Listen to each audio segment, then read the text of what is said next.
Hello and welcome to the UK edition. This week we're in Geneva, and as you know, around this time of the year there's always a flurry of action at the UN right behind me. This year in particular, Kashmir became quite a focus issue with the recent attacks in Uri, and also now Balochistan has also taken quite a significance. Sanjay Suri has more of the action. Brahumdagh Bugti, long the champion for Baloch rights and for long from forced exile here in Geneva. He's now looking for some sort of Indian refuge, Indian support to continue his struggle. So tell us, what is it that you are now looking for that is different? We are looking for Indian support, and also we have decided that I'm going to ask Indian government for political asylum and travel documents, which I am unable to get from the Swiss authorities for last 6 years. So this is my request for personally myself and for my people, because a lot of them are in Afghanistan, in Balochistan, and victims. So our request to Indian government is to please open the doors for the Baloch people and all the Baloch nation who are suffering for last 10 years from the Pakistani military operation. Now, what has been the situation thus far when you have been denied travel documents? In what way has that limited you?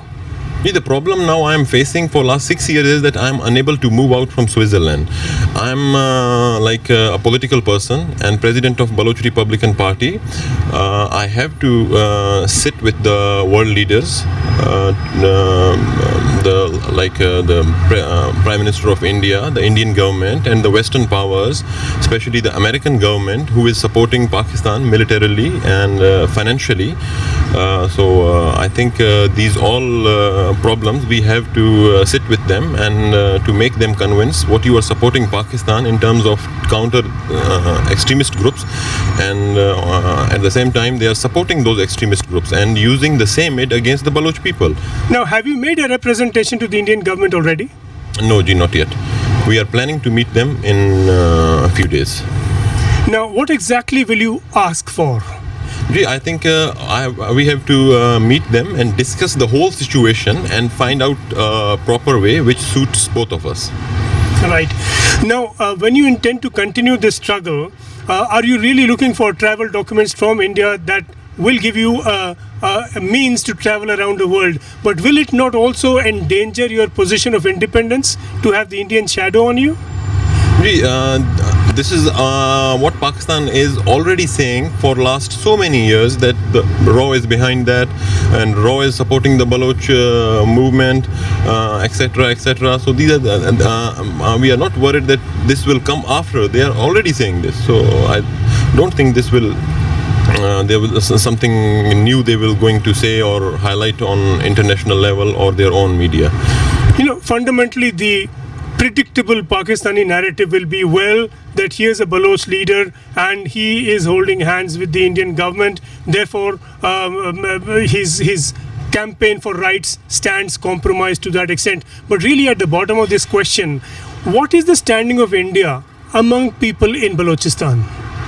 I think I think there is nothing wrong if Indian government supports the Baloch cause.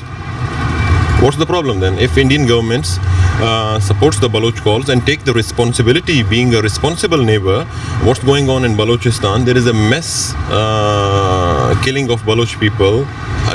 You can say like there is a genocide going on.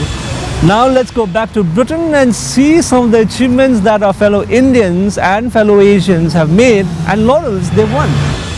Asians have been such achievers in Britain for so long that just the awards to recognize those achievements are now in their 16th year. CB, so this is Sweet 16 getting sweeter ahead? So far, so good. It looks amazingly satisfying because there is so much variety, vibrancy in our communities. In not only business and commerce and philanthropy, arts, culture, politics, sciences.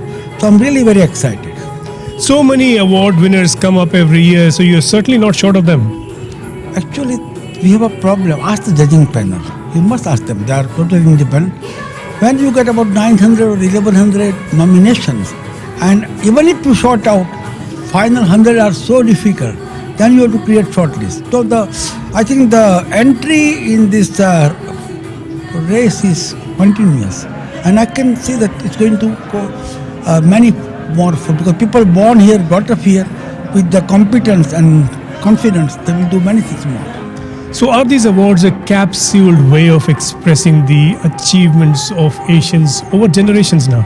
It is one was to recognize the achievement, but indirectly to inspire, to encourage, to energize others. Because this is an ongoing process. This country, the whole environment is so good for us. What we can't achieve anywhere in the world, especially India or subcontinent, we can easily do it. Our own traditional strength plus the cooperation of the whole wider society. I think there is no limit to our future contribution. The Achievement Awards are a glittering landmark in the Asian calendar. Quite apart from known achievers, they also recognize those whose achievements are less known. Let's meet some of the winners. We share everything from the research. There's a lot of research that goes into our work. So we discuss the topics beforehand, and then we decide what we want to paint, and then we will work out the composition, and then we will sit side by side or in a rota system working on that single piece on and off between us until it's completed. So it's quite a time-consuming process, and luckily we're pretty much on the same wavelength, so it works out for us. So Ryan, what led you into long jumping? What led me into long jumping? An accident. I was reclassified at the World Junior Championships after a very short time in the sport, and my career started to take a kind of nosedive downwards. I came in as a 100-meter sprinter, and I kind of just said, well, I've got nothing to lose. Why don't I try long jump? I can run pretty fast. Maybe it will happen. And what next? What next? Tokyo 2020. There's a gold medal with my name on it, and I've just got to put in the work now for the next 4 years. Right. And what are you going to do to make that happen in the meanwhile? Well, juggling my work and training is very difficult because I spend a lot of time talking in schools about disability, about opportunities, about sport, about education. So it's finding the right support. Currently, I receive no funding whatsoever. I'm not sponsored. And when you've got to work 4 jobs and then train 8 hours a day, then study a degree, and then try and fit and sleep somewhere, I don't know how you do it. So the next important thing is to try and find some support to actually make this possible. Majid, that's a very unusual area that you've picked to work in. What led to this? Actually, it's pretty simple. I found out one day that women in India and places like Africa don't have access to sanitary pads. I've been in business development all my life, worked alongside many men, and I know that in hindsight I would never have been able to do the things if I didn't have a sanitary pad. So that's kind of what inspired me. So in just what way are you making a difference? Well, we teach women and girls in India. 88% of women don't have access to sanitary pads in India. So we set up projects where they produce their own, and then we teach the girls what menstruation is. Because if you ask a girl in India what a period is, she only knows that it's dirty. She doesn't know where the blood comes from, why she bleeds, or how to take care of herself. So we've also created a global platform for women to share their stories around menstruation. Do you think this award and this recognition could help an effort to scale it up? Absolutely. I mean, I'm hoping that I can put our story out there and get more people involved, because essentially that's what we need. So you do still make an unusual sight as a PC. Do you think that should change and this should not appear unusual anymore? Absolutely. PCs are very valuable people. They are the people that are on the ground talking to individuals, general members of the public, and that's the people we need to reach out to. Yeah, that's certainly, but we do not have a lot of Asian PCs that you see on the beat. That is still unusual. Should that become less unusual? Yes, I think it should. We need to reflect London, but I think the Met are doing a great job in trying to recruit more ethnic officers. Right. But are you satisfied that there are a number of officers on the beat who are Asian? I work within the borough of Hounslow, and we do have quite a number of Asian officers, so it is reflective in Hounslow. Other boroughs I can't say. But moving from investment banking into education as business sounds a bit unusual. What led to that move? I think it's my parents' values, and we started our education business back in 2000, just earning a £20 with no capital. And when we first married, actually, so we didn't have enough bills to pay. And my father died in 2006. that made me think there's more to life rather than just being in the city. And that made me, and also to make an impact on people's life. But surely education has to work as business. So how does this work as business? I think making a profit and making a return is not a bad thing, but as long as your value proposition is right. And I think we work with our values. The end of education is character, and we live and breathe that. Now, you began campaigning for women's rights 22 years ago and you're still at it. Is this a good thing or a bad thing? That's a very good question. I'd say it's a good thing in that we've made a lot of movement. So, for example, if you look at my hometown, we have lots of new women who come forward. And hometown is? Rotherham, South Yorkshire.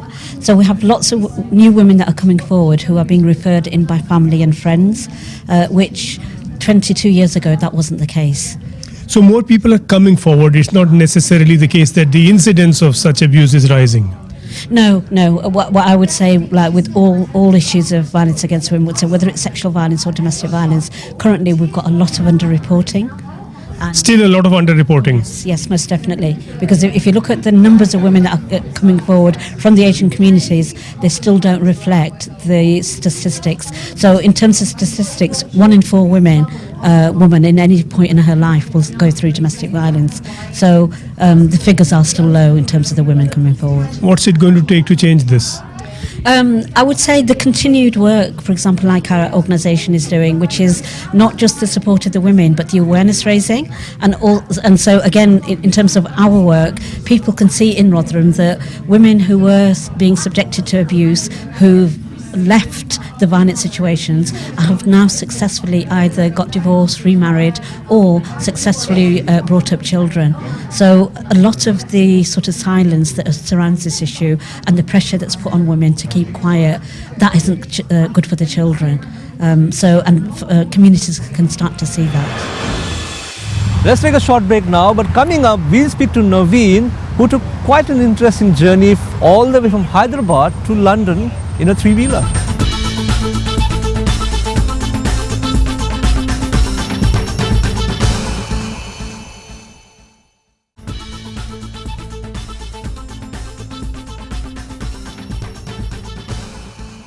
Welcome back. Now, let's see what it's like to drive all alone in an auto rickshaw all the way from Hyderabad to London.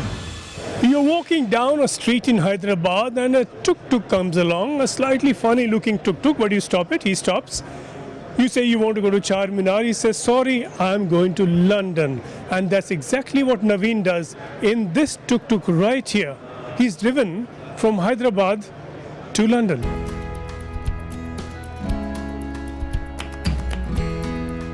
Look a little closely, and this is an auto rickshaw with a difference. The small print on its side says what its roof announces. This is a part solar-powered auto rickshaw, and for the rest, it runs on battery. Which is why 35-year-old Hyderabad engineer Naveen Rabelli displayed it at the Low Carbon Vehicle Exhibition in Millbrook, about 50 miles north of London. This auto rickshaw, designed with a little help from low-energy experts in India, made a 14,000-kilometer journey from Hyderabad to London starting in February this year and travelling through 13 countries, including Iran, Turkey, Greece, Bulgaria, Germany and France. It was my dream to travel to UK by road and to do the spice route, which people have been doing it for ages. But I wanted to do it in a more clean way. So that's why I built my own car, travelled in it, and on the way I really wanted to inspire young people. He's come green all the way. He's a Pakka Hyderabad man, though he spent several years also in Australia. Hyderabad, I moved in when I was 11 or 12, lived there for around till 24, 25, moved to Australia, came back around 29, 30, and then moved to Bangalore. So basically, for the last 4 years, I've been living in Bangalore actually. So I bought an old tuk-tuk rickshaw in India, diesel rickshaw from Piaggio, and then I had to take out the diesel motor, I had to get everything out and then make it electric and solar. So first 2 prototypes I put my own money. The third prototype I was funded by crowdfunding. Companies helped me like CPC, Avaso and Kalapura Parambil. They helped me to build this car again, which is very reliable. It didn't break down till now. Unlike a lot of others making a song and dance about long journeys, Naveen undertook the journey quietly on his own, allowing himself an allowance of no more than €5 a day. As his auto rickshaw itself announces, it was the green gods above that looked after him all along the way, almost until the end. The auto rickshaw carries also a colourful map of his own journey. And if you were guessing what this tuk-tuk is up to from where to where, look to the side. The map here on the tuk-tuk tells you the story of his journey. This is Hyderabad in India. So we drove all the way to Mumbai and taken a ship from Mumbai to Iran. And in Iran, this is Tehran, the Azadi building. And I drove up to Tehran and then crossed the border to Istanbul, to Turkey. And this is Istanbul, Hagia Sophia. And then from Istanbul, I entered Europe to Greece, Bulgaria, Serbia, Hungary, Germany. This is Austrian lighthouse in a city called Graz. And from there, I went down to Germany, Switzerland, and then to France. And up here is the UK, the London Eye. The reason this auto rickshaw is a little extended is because it's also been his home. He slept in the back of the auto rickshaw, except where people opened their homes to him, which they did particularly through Iran. Messages of support and affection written inside tell the story of how warmly he was received along the way. A sleeping bag, a library, a kitchen of sorts even, all fitted into the unique vehicle. At the exhibition in Britain, many were wonderstruck. What Naveen has done is unbelievable. Naveen has actually gone out and done it, and that's what really counts. You know, for someone to drive over 6,000 miles in a solar-powered car is truly remarkable. And you know, on electricity from the sun is wonderful. I mean, the technology in the car is amazing, and I wish him all the best for the future. And the driver's controls were about as simple and elementary as it's possible to make them, with the standard handlebar of an auto rickshaw without a steering wheel. Naveen explains what it was like to drive the auto rickshaw. It's very simple to drive. It's like an automatic car. You just need to remove your handbrake, and yeah, it's ready to go.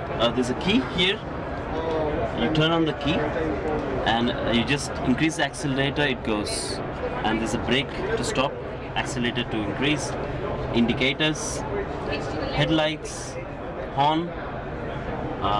And these are the monitors which are monitoring how much battery I have, how many kilometers I can go, what is the voltage levels of my batteries. And we'll hear from Naveen now just what that journey felt like. So I started from Bangalore on 8th of February this year. The goal was to go to Mumbai and then take a ship from Mumbai all the way to Iran. And then, so on the way it was a bit difficult at the start to imagine this whole journey. But then slowly I started getting feel of it, how it will be. At first I used to stay in hotels.